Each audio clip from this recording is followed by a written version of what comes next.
ఈరోజు అక్రమ్ కేసులో నిర్బంధించిన పిన్నెల్లి బ్రదర్స్ వెంకట్రామరెడ్డి రామకృష్ణారెడ్డి గారిని చూడనీకి వచ్చి వాళ్ళు కూడా ఈ కేసులో ఉన్నందువలన వాళ్ళ ఆలోచన సడలు కూడా ధైర్యంగా ఉన్నారు. ఎందుకు చెప్తున్నా అంటే ఇంతకన్నా ఏమీ చేయలేరు. ఇంతకు మించి గతంలో కూడా మేము 4 నెలలు ముందు కూడా ఇక్కడ వచ్చి ఉన్నాము. మళ్ళా కూడా మరో కేసు పెట్టారు, అక్రమ్ కేసు. అందులో ఇద్దరు ఆధిపత్య పోరు కోసం ఇద్దరు చనిపోతే తెలుగుదేశం వల్లే ఆ కేసులో అక్రమంగా కేసులు పెట్టారు. అంటే ఈ కేసులన్నీ పోలీస్ అధికారులు ఏ విధంగా చూస్తారంటే ఆ టవర్ లొకేషన్లో ఎవరో ఒకరు ఉంటే వాళ్ళతో వీళ్ళు మాట్లాడింటారనే ఒక ఉద్దేశంతో ఆ కుట్రగా తీసుకొని వచ్చి కేసులు పెట్టడం జరుగుతుంది. ఇది సాధారణంగా మా అనంతపురం జిల్లాలో ఎక్కువగా పెట్టేవాళ్ళు. పొలిటికల్గా ఎక్కడ మర్డర్ జరిగినా కూడా పొలిటీషియన్ ఇన్వాల్వ్ చేసి ఇబ్బందులకు గురి చేసేవాళ్ళు. ఈ సంస్కృతి రాష్ట్రం అంతా కూడా చంద్రబాబు నాయుడు పెట్టడం జరుగుతుంది. అంటే ఈ విధంగా పెట్టుకుంటూ పోతే రేపు పొద్దున జైళ్ళల్లో ఈరోజు మా లీడర్లంతా ఏ విధంగా సఫర్ అవుతారో మళ్ళా తిరిగి మా ప్రభుత్వం వచ్చినప్పుడు ఖచ్చితంగా దీని పరిణామాలు అయితే ఖచ్చితంగా ఉంటాయి.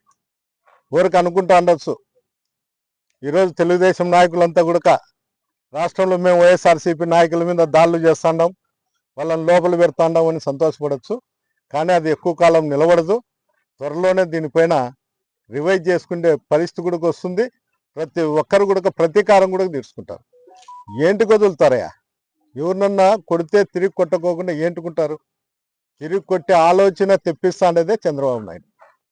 అందువలన ప్రతి ఒక్కరు కూడా జాగ్రత్తగా ఉండాలి. తెలుగుదేశం నాయకులు కూడా చూసుకొని నడుచుకుంటే మంచిది. ఏంటికంటే ఈ సంస్కృతి అనేది తిరిగి మాకు రాకూడదు అని కోరుకోవాలి తప్ప ప్రతిసారి వాళ్ళు కొడితే మళ్ళీ తిరిగి వస్తుంది. అందరూ చెప్పేది ఏమంటే గతంలో ఫ్యాక్షన్లు అన్నీ ఉన్నాయి, ఫ్యాక్షన్ హత్యలు, ఫ్యాక్షన్ రాజకీయాలు జరుగుతున్నాయి అంటున్నారు. అదంతా మాపోయింది. రాజశేఖర్ గారు ముఖ్యమంత్రి అయిన తర్వాత ఫ్యాక్షన్ రాజకీయాలకు స్వస్తి చెప్పినారు. రాయలసీమ ప్రాంతంలో కానీ ఎక్కడన్నా కానీ చేసినారు. అప్పుడు ఉన్నటువంటి అధికారులు ఒత్తిడితోనో ఇంకోటి. ఈరోజు తిరిగి చంద్రబాబు నాయుడు తిరిగి ఆ సంస్కృతి తీసుకొస్తాడు. దీనికి ఎప్పుడన్నా కానీ రాష్ట్రంలో ఫ్యాక్షన్ రాజకీయాలు జరిగినాయి అంటే దీనికి కారణము చంద్రబాబు నాయుడు, లోకేష్ అని కూడా చెప్పడం జరుగుతుంది. ఇద్దరికి అక్రమ కేసులో బనాయించి ఇది మనం ఒక 4-5 months నుంచి ఈ సంఘటన గురించి చూస్తూనే ఉన్నాం. టీవీలలో, పేపర్లలో వివిధ కోర్ట్స్ని ఆశ్రయించడం జరిగింది. దాని ప్రకారం ఒక చిన్న దీని మీద ఆయనకి మళ్ళీ ఈరోజు లొంగిపోమని చెప్పేసి సుప్రీంకోర్టు ఆదేశానుసారం ఆయన వచ్చి లొంగిపోవడం ఇది. ఓవరాల్గా మనం ఈ 18 నెలల కూటమి పరిపాలన చూస్తే ప్రతి ఒక్కటి కూడా దొంగ కేసులు పెట్టుకుంటా అక్రమ నిర్బంధాలు చేసుకుంటూ వచ్చినారు. దానికి ఇంతకుముందు కూడా గోవర్ధన్ అన్నను కలవడానికి వచ్చినప్పుడు కూడా చెప్పాను. దగ్గర అన్న మీద 6 కేసులు ఇదే విధంగా దొంగ పెట్టింటే ఇప్పటికి 16 కేసులు పెట్టినట్టున్నారు అన్న మీద. అన్న ఇప్పుడు సిబిఐ కోర్టుకు కూడా సిబిఐ కావాలి దీని మీద ఇన్వెస్టిగేషన్ చేయడానికి అని కూడా అప్పీల్ చేయడం జరిగింది. హైకోర్టుకు అప్పీల్ చేయడం జరిగింది. ఇది ఒక బ్యాడ్ కల్చర్ తీసుకొని రావడం జరుగుతుంది ఈ ఆంధ్రప్రదేశ్లో కూటమి ప్రభుత్వం. ఎవరో ఒక ఇద్దరిని పక్కన ఉన్న వాళ్ళని చెప్పడము, వాళ్ళతో కన్ఫెషన్ స్టేట్మెంట్ తీసుకోవడము, ఇక్కడ నేనున్నానని చెప్పడము, ఆ విధంగా చేసుకుంటూ పోయిన సందర్భం చూస్తున్నాం. అదే పద్ధతిలోనే ఇప్పుడు పిన్నిల వారి మీద కూడా ఇదే పద్ధతిలో కేసు. ఎందుకంటే సంఘటన జరిగినప్పుడు వాళ్ళిద్దరూ తెలుగుదేశం పార్టీ అని అక్కడున్న జిల్లా ఎస్పీ శ్రీనివాస్ గారు చెప్పడం జరిగింది. దాని తర్వాత మళ్ళీ వీళ్ళిద్దరినీ కూడా ఎవరితోనూ వాళ్ళ సొంత ఊర్లో ఉన్న సర్పంచ్తో మాట్లాడారని ఒక అక్రమ కేసు కట్టడం జరిగింది.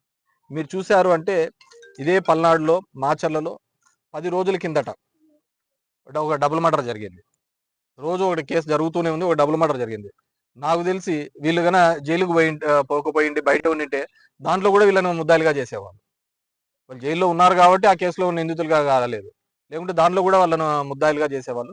ఈరోజు రాష్ట్రంలో ఎక్కడా లేని విధంగా ఒక బ్యాడ్ కల్చర్ తీసుకొని వస్తున్నారు, కన్ఫెషన్ తీసుకొని రావడం జరిగింది. అదే చంద్రబాబు నాయుడు కేసులో చూస్తే లిక్కర్ కేసులో వాసుదేవ్ రెడ్డి అనే అతను కంప్లైంట్ పెట్టాడు. అదే అతను వాసుదేవ్ రెడ్డి అనే అతను మా మీద పెట్టిన దానిలలో ముద్దాయి. అతన్ని ఇది చేసుకొని అతను అక్విటల్ అయిపోతాడు, అతను అప్రూవల్ అయిపోతాడు. చంద్రబాబు కేసులో మాత్రం అతని చూస్తే ఇది ఫ్యాక్ట్స్ లేవను, ఏది ఏమన్నది మిస్టేక్ ఆఫ్ ఫ్యాక్ట్స్ అని చెప్పేసి మళ్ళీ కోర్టులో సబ్మిట్ చేసి చంద్రబాబు నాయుడు గారికి రిలీఫ్. అంటే ఒక అతను ముద్దాయిగా ఉన్నాడు, అతనితోనే మళ్ళీ స్టేట్మెంట్ ఇప్పిస్తారు చంద్రబాబు. అంటే గవర్నమెంట్ ఫంక్షన్స్ ఏ విధంగా జరుగుతాయని అర్థం చేసుకోవాలి. అదే కేసులో దగ్గర దగ్గర 155 మంది సాక్షులను విచారించినారు. 15 మంది 18 మందితో 164 స్టేట్మెంట్ తీసుకున్నారు. ఇవన్నీ కూడా లీగల్ గా ఉన్నా కానీ చాలా బరి తెగించింది. అంటే దీన్ని ఏమంటారంటే విక్టోరియా ఆ ఎరాల విక్టోరియా డెకోతిన్ అంటారు. ఆ టైంలో ఏం జరిగిందంటే కింగ్ నో రాంగ్ అంటారు, కింగ్ ఈజ్ నో రాంగ్ అంటారు. అంటే మొనార్కీ టైంలో అతను ఏమి చేసినా కానీ కరెక్ట్ గా ఉంటుంది అనే పద్ధతిలో ఈ రోజు ఈ రాష్ట్రంలో తీసుకొని రావడం జరుగుతుంది. It's very bad sign. ఎందుకంటే ఇలాంటివి అలవాటు చేసుకుంటూ పోతూ ఉంటే ఖచ్చితంగా నెక్స్ట్ వచ్చే వాళ్ళు ఇబ్బంది పడతారు. ఈరోజు మీరు చూసినారంటే గోవర్ధన్ అన్న ఇంతకుముందు 10 రోజులకు ఒకసారి ప్రెస్ మీట్ పెట్టేవాళ్ళు, ఈరోజు వారానికి 2 సార్లు పెడుతున్నారు. నేను ఇంతకుముందే చెప్పాను, జైలులోకి వేస్తామంటే అది ఒక భయం, జైల్లోకి వేస్తే ఆ భయం పోతుంది. మీరు మా నాయకులను అందరినీ కూడా పర్ఫెక్ట్గా కూడా లీడర్లుగా యోధులుగా తయారు చేస్తున్నారు. కేసులు పెడతాము అని చెప్పేసి ఒక భయంతో పాటు దొంగ కేసులు పెట్టి వాళ్ళను యోధులుగా లీడర్లుగా చేసి వాళ్ళు ఖచ్చితంగా అంతకు 3 ఇంతలుగా రెట్టింపుతో ఫైట్ చేస్తున్న సందర్భం ఈరోజు ఖచ్చితంగా ఎక్కడైనా చూడండి. పిన్నెల్లి రామకృష్ణ రెడ్డి వాళ్ళు కూడా ఈ దీనిలో మళ్ళీ త్వరలోనే బయటకు వస్తారు, బెయిల్ ద్వారా బయటకు వస్తారు. ఈ ఎన్ని రోజులు పెడతాము ఏంది అనేది కాదు, వి గాట్ ఇమ్యూనిటీ. దీనికంతా భయపడే కాలాలు పోయినాయి. ఇప్పటికైనా కానీ ఈ ప్రభుత్వం ఈ దశగా అడుగులు వేయడం మానుకోవాలి. అందరూ అనుకుంటా ఉండొచ్చు మళ్ళీ నెక్స్ట్ ప్రభుత్వం వస్తే ఇట్లాగే దొంగ కేసులు కడుతుంది, అంతకు మించి ఉంటుంది ఇది. జగన్మోహన్ రెడ్డి యొక్క 2.0 అనేది ఆ భయం అంటే ఏ విధంగా అక్రమాలు చేయడానికి మళ్ళీ భవిష్యత్తులో భయపడే విధంగా ఉంటుంది. కాబట్టి ఖచ్చితంగా ఆలోచించుకోండి. ఉద్యోగస్తులు ఆఫీసర్లు అందరినీ కోరుకోవడం, మీకేదో పైన ప్రెషర్ ఉంది, కేవలం ఒక 4 నెలలు లోపల పెట్టండి వాళ్ళు సాటిస్ఫై అవుతారు అనే పద్ధతిలో కేసులు కట్టుకుంటూ పోతే ఇది ఖచ్చితంగా మీకే తిరుక్కుంటుంది. ఎందుకంటే we are seeing N number of officers. ఈరోజు చాలా మంది ఆఫీసర్స్ పోస్టింగ్ లేకుండా ఏ విధంగా ఇబ్బంది పెట్టి వాళ్ళ మీద క్రిమినల్ కేసులు కూడా కడుతున్నారు. సో ఇది ఖచ్చితంగా మనం చేసిన ఏదైనా ఉంటే అది మళ్ళీ కూడా బౌన్స్ బ్యాక్ అయ్యే ప్రమాదం ఉంటుంది. కాబట్టి డెఫినెట్గా ఏదైతే కరెక్ట్గా ఉంటుందో ఆ పద్ధతిలో పోవాల్సిందిగా మీ అందరినీ కూడా ఇక్కడ ఈ సందర్భంలో కోరుతున్నాము. డెఫినెట్గా పిన్నెల్లి బ్రదర్స్ మరింత ధైర్యంగా ముందుకు వచ్చి పార్టీ యాక్టివిటీస్లో పార్టిసిపేట్ చేస్తారు. ఖచ్చితంగా పార్టీకి అండగా నిలబడతారు. వాళ్ళందరికీ కూడా వైఎస్ఆర్ కాంగ్రెస్ పార్టీ ఎవరినైతే ఈ విధంగా ఇబ్బంది పడుతున్నారో వాళ్ళ కుటుంబాలకు వాళ్ళకు అందరికీ కూడా వైఎస్ఆర్ కాంగ్రెస్ పార్టీ అండగా నిలుస్తుంది. ఈరోజు అక్రమ కేసులో అన్యాయంగా నెల్లూరు సెంట్రల్ జైల్లో ఉన్నటువంటి సోదరులు పిన్నెల్లి రామకృష్ణారెడ్డి గారిని కలిసి మాట్లాడి పరామర్శించడానికి తాడిపత్రి మాజీ ఎమ్మెల్యే కేతిరెడ్డి పెద్దారెడ్డి గారు, ధర్మవరం మాజీ ఎమ్మెల్యే కేతిరెడ్డి వెంకటరామరెడ్డి గారు ఈరోజు రావడం జరిగింది. వచ్చినటువంటి సందర్భంగా జైల్లో రామకృష్ణారెడ్డి గారితో మాట్లాడాం. రామకృష్ణారెడ్డి గారి మీద గతంలో మనం మాట్లాడుకున్నట్టుగానే అనేక సందర్భాల్లో మేము చెప్పినట్లుగానే అన్యాయంగా ఒక అక్రమమైనటువంటి కేసులో ఇరికించి ఈరోజు చంద్రబాబు ఆనందం పొందేటువంటి పరిస్థితి. ఎందుకంటే ఓ దుర్మార్గమైనటువంటి సంబంధం లేనటువంటి ఆధారాలు లేనటువంటి ఒక కేసులో ఇరికించి దానికి సంబంధించి పోలీసులు అనేక రకాలైనటువంటి సాక్ష్యాలు సృష్టించి దానిలో ఈయన భాగస్వామి ఉన్నాడు అని చెప్పుని కోర్టులను నమ్మించి ఈరోజు జైలుకి పంపించడం జరిగింది. ఇది దారుణమైనటువంటి పరిస్థితి.